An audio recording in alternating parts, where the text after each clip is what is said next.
na-construct ang lamesa parang 1929. So parang nung araw, di ba, wala naman, hindi pa na ganun karami yung tao. So parang ano, kung mag-aapaw man siguro siya, is hindi siya ganun talaga karaming tao maapekto.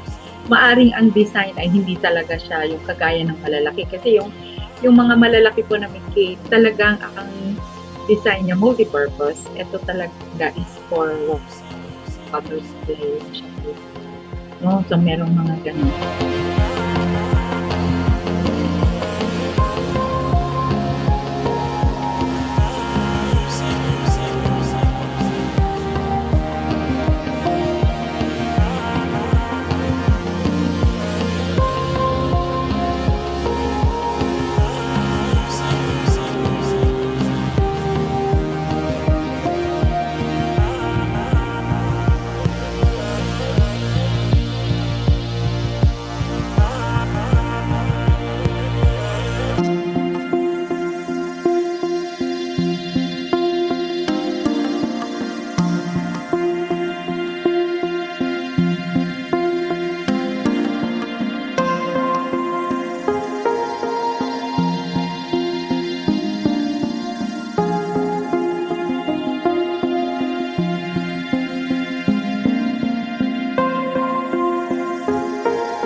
Itong bawat mga dams, meron itong nung tinatawag na maximum design flood.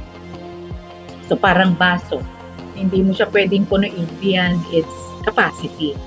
Similarly, ganun din po yung dams. Ang design niyan, ganito lang. So pagka yan ay lumagpas sa ganito, so kaya dumarating yung misting operation.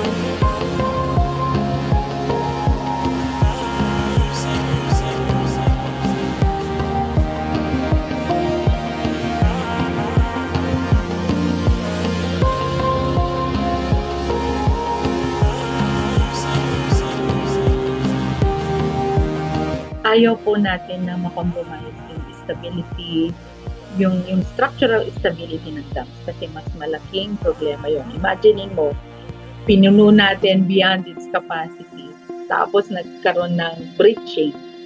So imaginein mo yung dami ng tubig na yan na bababa sa no? So ganun.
para ma-warningan sila na umalis muna along the ilog, huwag mo i-stop muna activity. Kaya nagbibigay po talaga tayo ng hydrological situation.